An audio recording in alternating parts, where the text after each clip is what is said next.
Hello and happy Pride, everyone. Some people wonder why we still, quote-unquote, need pride, and the answer is pretty simple. In 2022, queer and transgender people in America continue to face discrimination in our political climate. While more and more states work to pass laws that protect LGBTQ+ people, we are also seeing state legislatures advance bills that target transgender people, limit protections, and allow for discrimination on the basis of religion. Nearly 240 anti-LGBTQ bills have been introduced in 2022 so far. 670 anti-LGBTQ bills have been introduced since 2018, but in the first 3 months of 2022, that number skyrocketed. Many of these bills directly limit and discriminate against transgender and non-binary people, such as barring or criminalizing healthcare for transgender youth, employment discrimination, use of facilities like restrooms, and the ability to fully participate in school. Some of these bills also preempt local protection, which prevents cities and other local governments from passing non-discrimination protections that go beyond what's offered at the state level, including protection for LGBTQ people. So for example, the city of Houston can't decide that they want to offer more protections to LGBTQ people than the state of Texas has decided that they would like to offer. Voting is one way to show your support for the LGBTQIA+ community, baby. The current administration just signed the first ever bill charging the federal government with preventing and combating discrimination on the basis of sexual orientation and gender identity, including protections for LGBTQI+ community with housing, healthcare, education, employment, credit, etc. But we need to do more. We can stop the hate together by speaking up in our communities, rallying support during Pride Month, and gaining traction going towards the next midterms. We are on our way to the Pride Parade. Babe, what are you most excited about? Jojo Siwa. We have matching fit. She's got the pants, I have the top. Lesbians are beautiful! You're beautiful. You're beautiful. What do we see, babe? Days. I feel so lucky to have attended Pride with a lover for the first time. Look how hot she is. Wow, this was the WeHo Pride Parade that we went to no way first. that's a bomb dog. Look at how happy it is. My check. Stop. You're watching me just watch Jojo Siwa's crew. Are you so happy? I'm so happy.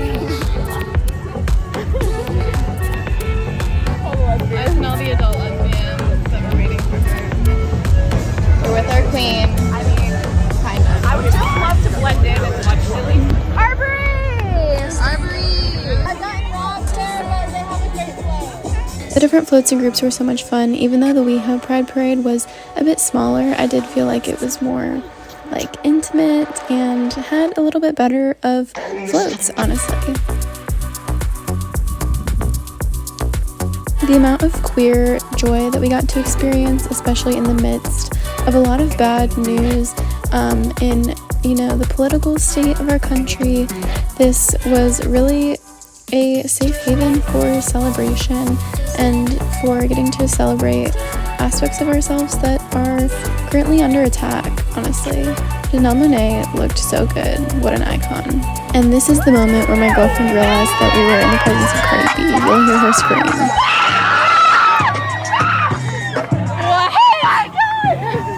Cardi B. I wish I was a vegan right now. I know.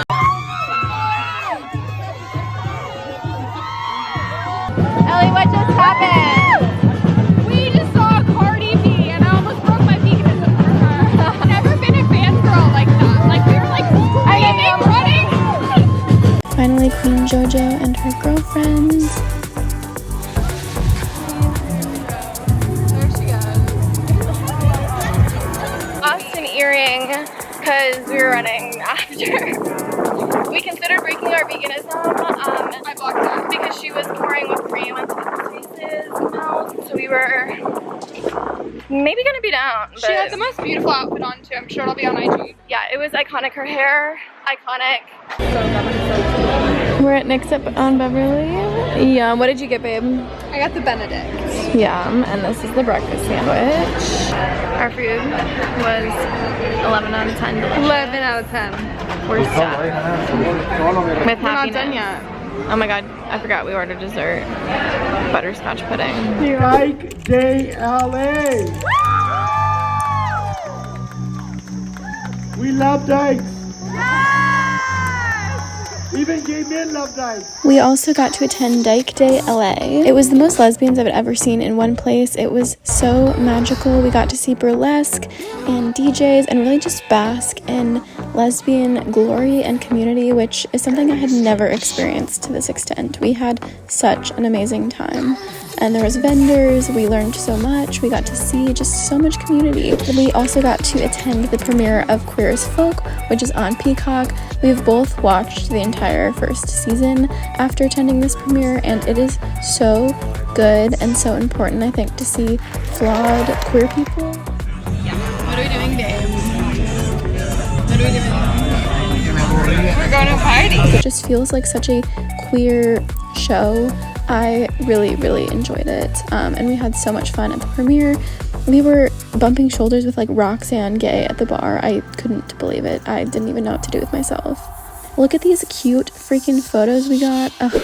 And then this is when we went to the Los Angeles Pride Parade, which, like I said, was bigger, but bigger isn't always better. I don't know. Like, we still had a really good time because we got to bring our friend Logan to his first ever Pride Parade. And so that, I think, made it a really great experience, and getting to meet up with some of my friends. Obviously, we still saw really iconic things. I mean, that is Eureka O'Hara on a giant eggplant. It was also really exciting to see these kinds of native ceremonies and really get a peek into other people's culture within the queer community. Isn't something I feel like I experience enough of. Oh my gosh, look at Logan and Ellie. I love them both so much. This was so special to get to do with them. And watching this footage back, you know, in the current times, really fills me with warmth and hope for the future, even though it does feel like a scary time for women and for queer people. And yeah, look how cute we are. I have my girlfriend's lipstick all over my face. That's your lipstick? That came from your lips and then I put it on your face. I don't know about that. It is. It's your sticky lips. My sticky lips. She won't kiss me when I have sticky lips. So much fun, and it just really reminded me of like how important Pride is. We talk a lot of shit about like rainbow washing and corporations and all these things, but there is something to be said for anything that brings the community together and feeling supported, especially because like we just got back from a road trip through Arizona, where only 9 cities in Arizona have non-discrimination laws that protect LGBTQ plus people. So we definitely got a lot of weird looks there, and like we didn't always feel totally safe as queer women. And so to get to come back home to California just in time for Pride Month, just in time for circumstances like this, to just be around other queer people and feel the support of the community has been so nice. I'm really practicing my fan. Oh, good job. Thank you. That was the best. I'm glad I caught it on camera. If you watched the end, here's a little treat. I love you guys so much. Happy Pride, and I'll see you in the next one.